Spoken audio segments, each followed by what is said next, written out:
सभी को जेएमसी की आत्मिक बुद्धि यूट्यूब चैनल पे आप सभी का स्वागत है। तो आओ प्रेमियों, आज हम बात करेंगे कि बपतिस्मा लेना क्यों जरूरी है, जहाँ बैप्टिज्म क्या होता है। सो प्रेमियों, जेकर आप इस चैनल पे नए हैं तो इस चैनल को सब्सक्राइब कर लीजिए और बेल आइकन को दबा लीजिए ताकि जो नई अपडेट है वो आपको मिलती रहे। तो आओ प्रेमियों, अब हम इस वीडियो को शुरू करते हैं। सो प्रेमियों, जिन मेरे भाई बहनों ने बपतिस्मा ले लिया है, जहाँ जिन्होंने बपतिस्मा अभी तक नहीं लिया, ये वचन हम दोनों के लिए है। और हम इस वचन के द्वारा आज बात करेंगे कि बपतिस्मा लेना क्यों जरूरी है, और जेकर हमने बपतिस्मा ले लिया है तो बपतिस्मे के बाद हमें क्या करना होगा, जहाँ क्या करना जरूरी है। सो प्रेमियों, जिन मेरे भाई बहनों ने अभी तक बपतिस्मा नहीं लिया और वह ये जानना चाहते हैं कि बपतिस्मा क्या होता है, तो मैं उनको बताना चाहता हूँ। प्रेमियों, बपतिस्मा लेना पानी में डुबकी लेना नहीं है। जेकर इस प्रकार होता तो जो जीव जंतु जो पानी में रहते हैं वो हर रोज पानी में डुबकी लेते हैं, तो इस प्रकार तो फिर उनका हर रोज बपतिस्मा होता होगा।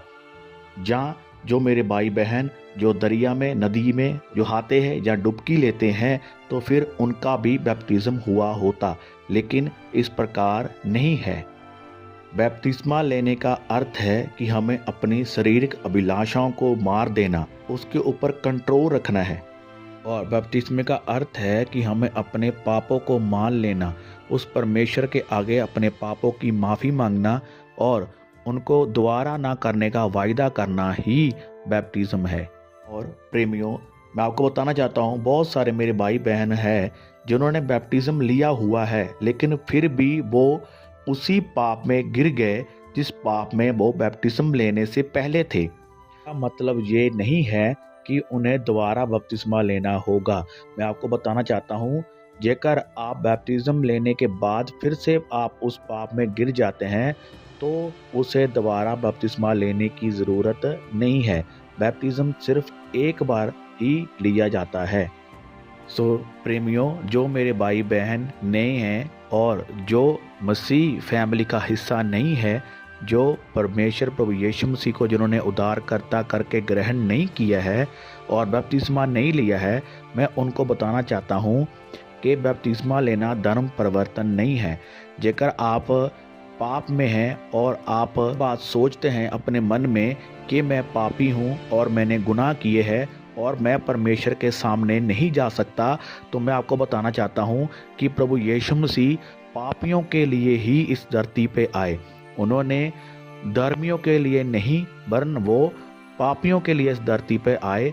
जेकर आपने मन में ये बात है कि मैंने पाप किया है और मैं परमेश्वर के पास जाना चाहता हूँ, तो आप प्रभु यीशु मसीह को ग्रहण कर सकते हैं। प्रभु यीशु मसीह आपके पापों को, वो चाहे लाल रंग के क्यों ना हो, वो प्रभु यीशु मसीह अपने लहू से आपके पापों को धोकर वो सफ़ेद कर देगा, आपको साफ कर देगा। और वो यीशु मसीह हमें क्या कहते हैं, मत्ती की पुस्तक 11 उसकी 28 आयत में लिखा है कि हे सब परिश्रम करने वालों और बोझ से दबे हुए लोगों, मेरे पास आओ, मैं तुम्हें विश्राम दूंगा।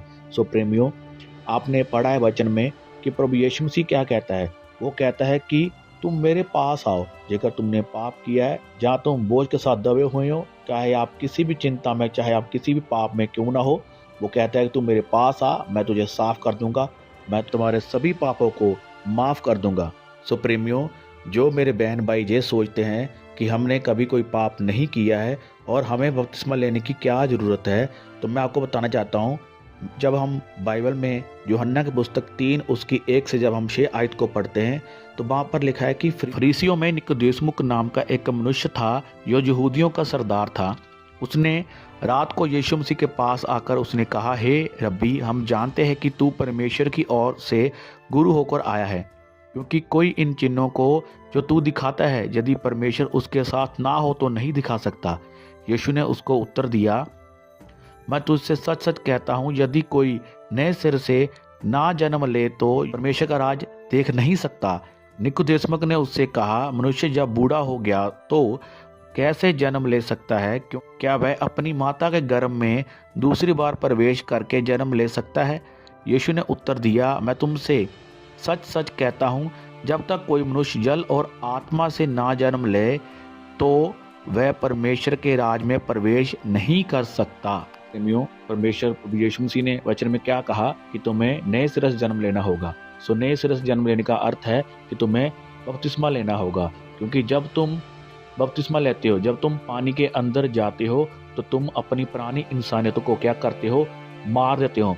अपनी पुरानी बातों को, अपनी पुराने पापों को जब तुम छोड़कर बपतिस्मा लेते हो तो उसका अर्थ है कि तुमने अपनी पुरानी इंसानियत को क्या किया, मार दिया। अब तुम नए सिरे से जन्म लेते हो। जब तुम पानी से बाहर आते हो तो उसका अर्थ है कि तुम नए सिरे से जन्म ले लिया है और तूने अपनी पिछली सभी बातों को छोड़ दिया है। अब तुम नई सृष्टि हो गए हो, और जब तुम नए हो गए हो तो तुम पाप से शुद्ध हो और तुम क्या कर सकते हो, स्वर्ग राज में प्रवेश कर सकते हो। जब हम मत्ती की पुस्तक 3 उसकी 11 आयत को पढ़ते हैं तो वहाँ पर लिखा है, मैं तो पानी से तुम्हें मन फिराव का बपतिस्मा देता हूँ, परंतु जो मेरे बाद आने वाला है वह मुझसे शक्तिशाली है, मैं उसकी जूती उठाने के योग्य नहीं। वह तुम्हें पवित्र आत्मा और आग से बपतिस्मा देगा।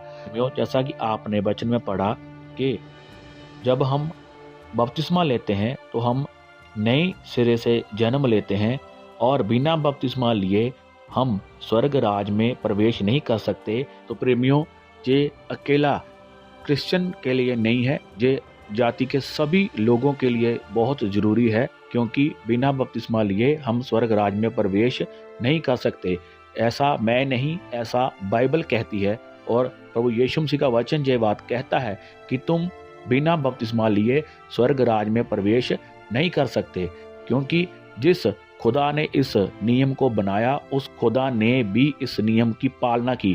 क्योंकि जेकर एक राजा कोई नियम बनाता है, जेकर वो राजा उस नियम का खुद पालना ना करे तो उसकी प्रजा भी उस नियम की पालना नहीं करेगी। सो इसी प्रकार जब राजा उस नियम को फॉलो करेगा तो उसकी प्रजा भी उस नियम को क्या करेगी, मानेगी। सो इसी प्रकार प्रभु यीशु मसीह ने भी बपतिस्मा लिया, क्योंकि उसी ने ये नियम को बनाए और उसी ने उस नियम की क्या की, पालना भी की। जैसा कि मत्ती 3 उसकी जब हम 13 आयत को पढ़ते हैं तो वहाँ पर लिखा है कि उस समय यीशु गलील के यरदन के किनारे यूहन्ना के पास उससे बपतिस्मा लेने आया, परंतु यूहन्ना ये कहकर उससे रोकने लगा, मुझे तो तेरे हाथ से बपतिस्मा लेने की आवश्यकता है और तू मेरे पास आया है।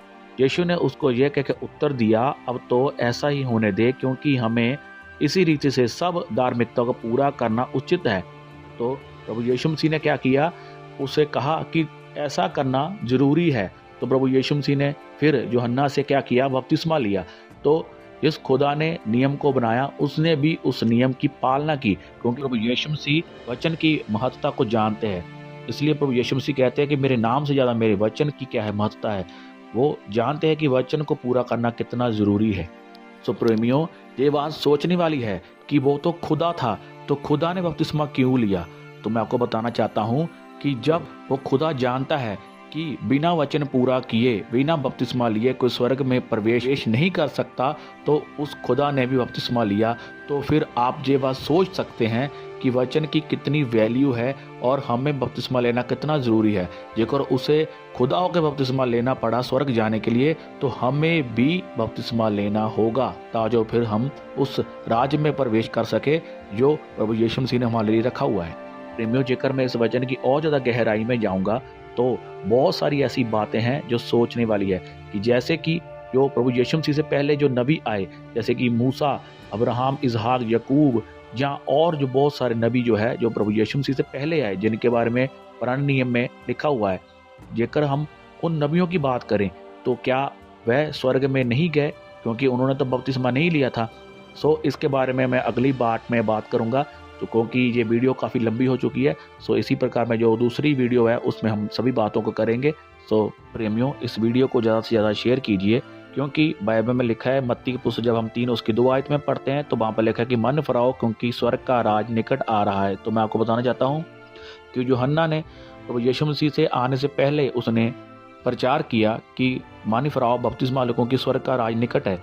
तो मैं आपको बताना चाहता हूं कि आप इस वीडियो को ज़्यादा से ज़्यादा शेयर कीजिए, अपने दोस्तों के साथ शेयर कीजिए। जेकर आपने बपतिस्मा ले लिया है तो आप अपने दोस्तों के साथ, अपने भाई बहनों के साथ इस वीडियो को शेयर कीजिए, क्योंकि बाइबल में लिखा है कि तुम बच तेरा घराना बचाया जाएगा। सो इसी प्रकार जेकर आप बच चुके हैं तो आप अपने घराने को, अपने परिवार के मेंबरों को, अपने दोस्तों को भी बचा लीजिए, क्योंकि वो भी अपने पापों से मन फिराएं, तौबा करें और बपतिस्मा लें, ताकि वह भी हमारे साथ स्वर्ग राज के अधिकारी बन सकें। सो आई होप ये वीडियो आपको अच्छा लगा हो। जेकर आपको अच्छा लगा है तो इस वीडियो को लाइक जरूर करना और शेयर करना, चैनल को सब्सक्राइब करना मत भूलना। इस वचन के द्वारा प्रभु आपको बहुत सारी आशीष दे। सभी को जय मसीह की।